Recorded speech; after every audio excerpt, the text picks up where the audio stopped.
Olá, tudo bem com você?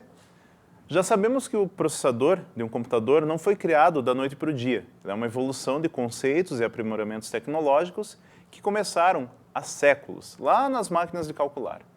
Mas também sabemos que os processadores eletrônicos surgiram há menos de um século, como um aglomerado de válvulas, posteriormente substituídos por transistores. Mas a grande revolução aconteceu no início dos anos 70, quando Ted Hoff criou o primeiro microprocessador, milhares de transistores em um único chip. O microprocessador que Ted criou era o Intel 4004 e operava com 4 bits. Não por acaso, a fabricante Intel desde então praticamente dita os padrões de microprocessadores dos computadores domésticos, que a partir daí foram ficando cada vez menores. Com a padronização do byte como unidade básica de medida de dados digitais, a Intel logo deixou de lado a comercialização do Intel 4004 e em 1972 lançou ao mercado o Intel 8008, que operava com 8 bits, ou seja, 1 byte completo. Logo depois, em 1974, lança o Intel 8080, também com 8 bits, mas com mais instruções. A Intel, desde o início da fabricação de seus microprocessadores, adotou uma estratégia. Qualquer novo processador lançado deveria obrigatoriamente trazer o conjunto de instruções do modelo anterior para garantir retrocompatibilidade. Isso significa que todo programa desenvolvido para um modelo mais antigo de seus processadores poderia ser executado tranquilamente em modelos mais recentes. Evidentemente, cada novo processador lançado teria um conjunto sempre maior de instruções. Em 1978, a Intel lançou o processador 8086, o primeiro modelo a operar com registradores de 16 bits. Porém, um pequeno recuo foi necessário. Outros circuitos integrados que seriam comercializados para operarem juntamente com o processador operavam em 8 bits. Então, para que pudesse apresentar ao mercado uma solução comercialmente viável, um ano depois, em 1979, a Intel lançou o modelo 8088, que trabalhava internamente com 16 bits, mas com barramento de dados de 8 bits. Foi o microprocessador 8088 que equipou os computadores IBM PC XT no início dos anos 1980, alavancando o padrão IBM para computadores pessoais. Por conta disso, o modelo 8088 é considerado o marco da primeira geração dos microprocessadores da Intel. Os processadores Intel 8086 e 8088 trabalhavam com um clock de 8 e 16 MHz.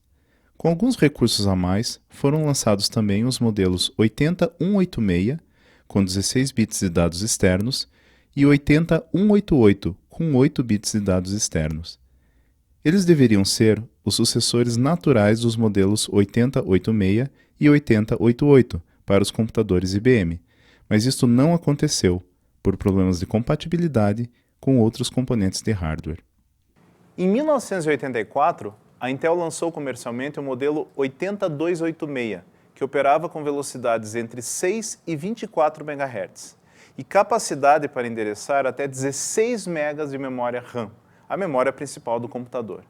O 80286 conseguia gerenciar até 16 MB porque ele utilizava 24 bits em seu barramento de endereços.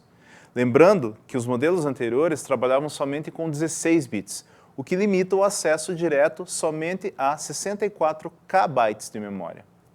Ainda que a arquitetura do microprocessador permitisse trabalhar com mais memória, o sistema operacional da época, o DOS, não conseguia gerenciar mais do que 1 MB de memória. Essas limitações de uso de memória transformaram o 80286 em um fracasso comercial. Mas, mesmo assim, os computadores da IBM comercializados com tal processador eram conhecidos como IBM AT, sendo que as letras AT significavam Advanced Technology, tecnologia avançada. Ironicamente, uma tecnologia avançada que não podia ser usada. Comercialmente, os computadores que empregavam o Intel 80286 eram chamados simplesmente de 286. Essa segunda geração dos processadores da Intel, além de permitir o uso de mais memória, também trouxe outros avanços, como a multitarefa, memória virtual em disco e memória protegida. Em 1985, a Intel lança o modelo 80386, mais conhecido como 386. A grande novidade para essa terceira geração de seus processadores estava no fato de que tanto o endereçamento de memória quanto o barramento de dados trabalhavam com 32 bits. Com isso, o 386 conseguia gerenciar até 4 GB de RAM e existiam sistemas operacionais que permitiam utilizar tal capacidade de memória.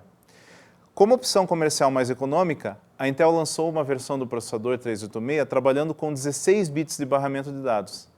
Essa versão recebeu a designação 386SX, sendo que a letra S, no caso, fazia referência a Single Word para 16 bits. Enquanto a versão mais poderosa era chamada de 386DX, justamente por trabalhar com Double Word, 32 bits. Essa geração empregava o modo virtual, que permitia a execução de vários programas simultaneamente. Tanto sucesso não poderia passar despercebido. Outros fabricantes de circuitos integrados acabaram por estudar os processadores da Intel, fazendo engenharia reversa e apresentando clones comerciais, normalmente a preços mais acessíveis do que os processadores da fabricante original, porém, geralmente com qualidade inferior. Na época, a AMD e a Cyrix se tornaram as maiores concorrentes da Intel. O início da quarta geração de microprocessadores da Intel teve início em 1989. Foi o primeiro processador a empregar mais de 1 milhão de transistores. A principal característica técnica que marcou essa geração foi a implementação do pipelining, uma técnica que permite que mais de uma instrução seja processada em paralelo, aumentando a velocidade de processamento sem aumentar a frequência do processador. Outra novidade foi a adoção de memória cache dentro do processador, o chamado cache interno, ou cache nível 1. Uma terceira característica importante foi o emprego do ponto flutuante, uma forma de representação de números fracionários com deslocamento do ponto decimal. Em números binários, haviam 2 principais modelos de 486, o 486SX, que não implementava o ponto flutuante, e o 486DX, que trazia justamente essa implementação. Com essas características a mais, os 486 eram, em geral, 2 vezes mais rápidos que os seus antecessores 386 com o mesmo clock. Foi essa geração de microprocessadores que apresentou ao mercado o maior número de clones e constantes visitas aos tribunais. Com a adoção híbrida de instruções RISC e CISC e também de múltiplos pipelines, em 1993 é apresentado ao mercado o primeiro modelo da quinta geração de microprocessadores. Naquele momento, a clonagem já incomodava a Intel e ela precisava registrar a patente dos seus microprocessadores. Porém, por questões legais, nos Estados Unidos você não consegue registrar um número, não é possível fazer isso. E, portanto, não seria possível registrar o modelo 80586. Por conta disso, a Intel nomeou o seu quinto processador com uma palavra, Intel Pentium, que, ainda se os registradores internos trabalhassem com 32 bits, os microprocessadores Pentium, como nós chamamos no Brasil, trabalhavam com barramento externo de dados de 64 bits, o que duplicava a quantidade de informação a cada acesso à memória. Os primeiros modelos de Pentium apresentavam sérios problemas de superaquecimento, algo que foi rapidamente corrigido pela Intel com o lançamento de novos modelos da linha. Outra característica que surgiu ainda nesta geração de microprocessadores foi a criação de instruções específicas para o processamento de conteúdo multimídia, o MMX Multimedia Extensions. Em 1995, a Intel lança no mercado o Pentium Pro, marcando a 6ª geração de microprocessadores. Aliás, processadores que representavam que seriam gerações sucessoras de microprocessadores ainda assim recebiam o nome de Pentium. A principal característica do Pentium Pro era que o seu núcleo era baseado em arquitetura RISC. O seu objetivo no mercado era para ser empregado em servidores e estações de alto desempenho, pois a arquitetura permitia multiprocessamento, podendo haver até 4 processadores em uma única placa-mãe. Também, nessa geração, foi adotado o cache de nível 2 integrado ao processador. O Pentium Pro tinha desempenho superior somente se utilizado com sistemas 32 bits nativos. Na época, o Windows 95 tinha a maior parte do seu código escrito para trabalhar com 16 bits, por questões de compatibilidade com versões anteriores. Assim, o benefício do Pentium Pro só aparecia em sistemas como Windows NT ou Unix. Não há um consenso sobre a sétima e oitava geração de microprocessadores. Isso porque é comum que uma nova geração seja marcada por algo revolucionário na arquitetura de um componente. E depois do Pentium, não houve nada de revolucionário. No ano 2000, a Intel apresentou ao mercado uma nova microarquitetura conhecida como NetBurst, com mais estágios de pipelining dentre os processadores que foram fabricados sobre essa arquitetura. Dentre eles estão o Pentium 4, o Pentium M e o Intel Celeron. Os processadores empregando NetBurst fazem parte da sétima geração de microprocessadores. Em 2006, a Intel substituiu o NetBurst pelo Intel Core, como principal objetivo reduzir o consumo de energia e de temperatura para emprego no quê? Nos computadores móveis. O primeiro microprocessador a empregar essa nova arquitetura foi o Pentium M de Mobile.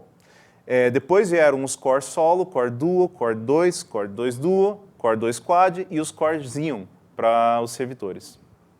Acompanhando a evolução das novas arquiteturas lançadas pela Intel, a fabricante AMD também lançou seus modelos Sempron, Athlon, Thurion, Phenom e a linha Opteron para servidores.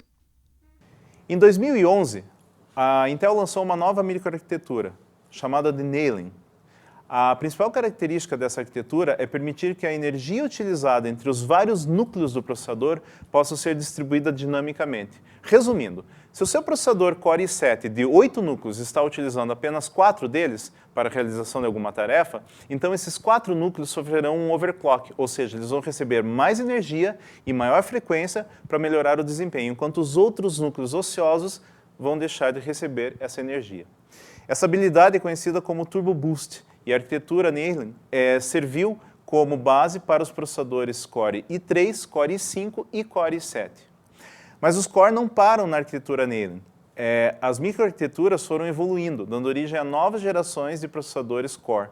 Enquanto a primeira geração desses microprocessadores emprega a arquitetura Nalin, a segunda geração apresenta o Sandy Bridge, que leva os elementos da ponte norte para dentro do mesmo chip do microprocessador. Depois, em 2011, é lançada a terceira geração, baseada na arquitetura Ivy Bridge, que apresenta como novidade um novo chip gráfico totalmente novo e controlador PCI Express 3.0. Vale lembrar que a Intel trabalha com o conceito de Tic-Tac, ou Tic-Tac em português, para lançamentos de novas arquiteturas, sendo que no TIC são lançados apenas algumas modificações em relação à arquitetura anterior e no TAC surgem as grandes modificações. A quarta geração, conhecida como Haswell, é lançada em 2012, com novas melhorias principalmente no processamento gráfico, sendo essa classificada como um lançamento TAC. Uma nova geração só surge em 2015, sendo ela a quinta geração dos microprocessadores Core, chamada de Broadwell, trazendo apenas poucas modificações em relação à arquitetura anterior, ou seja, um lançamento TIC.